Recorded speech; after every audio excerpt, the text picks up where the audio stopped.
जय श्री राम मित्रों। मेरा नाम पंडित श्रीकांत उपाध्याय है। मैं राष्ट्रीय युवा वाहिनी से राष्ट्रीय उपाध्यक्ष हूँ, राष्ट्रीय हिंदू स्वाभिमानी संघ से राष्ट्रीय कार्यकारी सदस्य हूँ। मित्रों, भारतीय जनता पार्टी की अलग अलग राज्यों के अनुसार अगर देखा जाए तो विचारधारा भी बदल जाती है।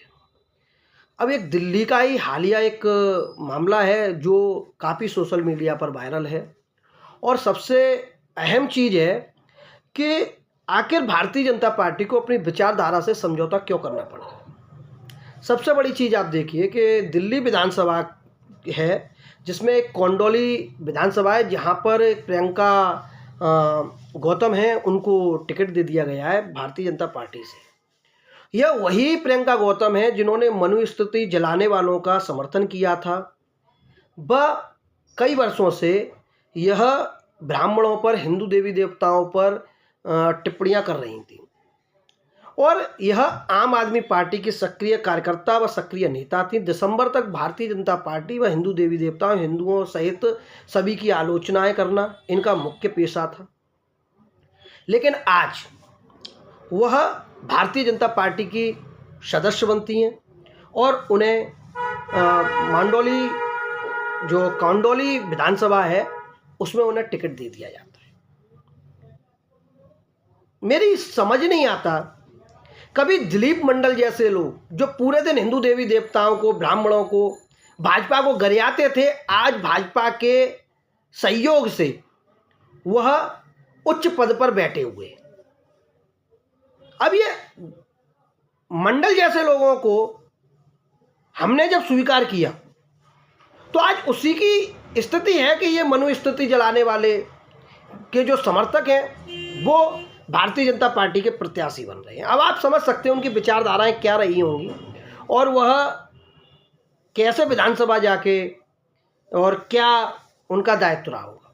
और सबसे अहम चीज़ देखिए, इस पूरे मांजरे में नुपुर शर्मा, जो शायद भारत का कोई हिंदू उन्हें नहीं जानता हो, शायद ही ऐसा हो सकता है, उनको अभी तक ना तो प्रत्याशी बनाया गया, ना उन्हें टिकट दी गई, और उनको अभी तक मेरे अंदाजे से नज़रअंदाज कर दिया पूर्ण रूप से। और हो सकता है आगे टिकट देने का भाजपा का कोई प्रोग्राम नहीं है। लेकिन सबसे मुख्य चीज़ है कि प्रियंका गौतम जैसे लोगों को किस उद्देश्य से, किस विचारधारा से भारतीय जनता पार्टी ने टिकट दिया है, और क्या जो भारतीय जनता पार्टी में ब्राह्मण हैं क्या इसका वो विरोध करेंगे?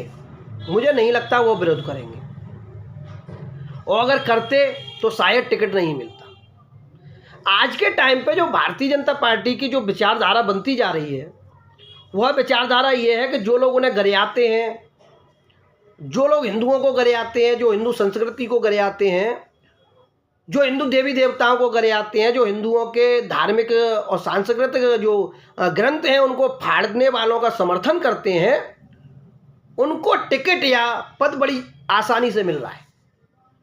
भारतीय जनता पार्टी की जो विचारधाराएं हैं वह ब्राह्मणों को, अगर मैं कहा जाए तो उच्च पदों से उन्होंने हटा दिया, बड़ी जिम्मेदारियों से उन्हें छोड़ दिया, और ऐसे लोगों की भरमार कर दी।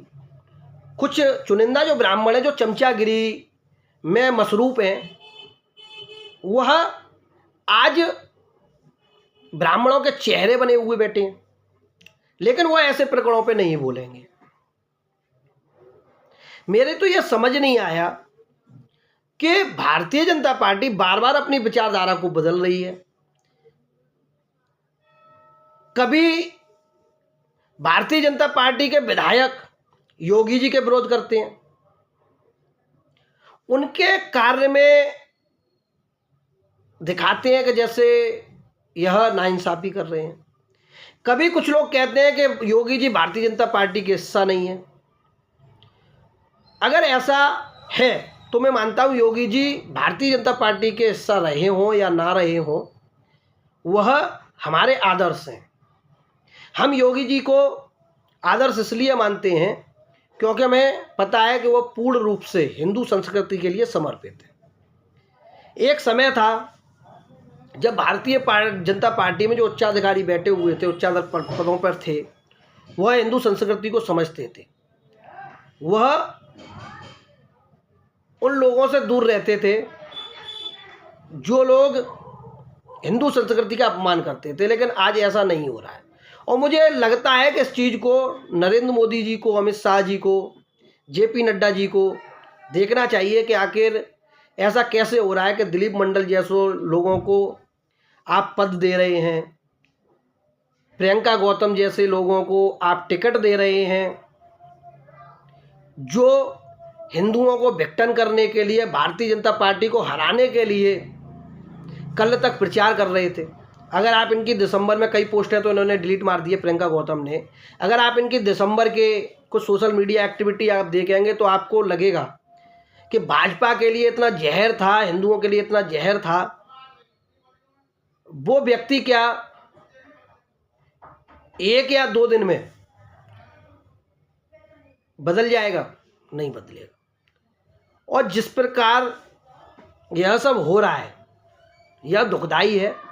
और सबसे मुख्य बातें हैं कि जो भारतीय जनता पार्टी में ब्राह्मण हैं वह इस पर बोलते भी नहीं, वह इस चीज़ पर नज़र अंदाज कर देते हैं। आज जितना भी इसका विरोध हो रहा है वो सारे के सारे लोग हिंदूवादी नेता हैं, जर्नलिस्ट हैं, और उन्हें पता है कि उन्हें विरोध करना चाहिए, इसलिए वो विरोध कर रहे हैं। और मुझे लगता है कि जो जीवित होते हैं वही विरोध करते हैं।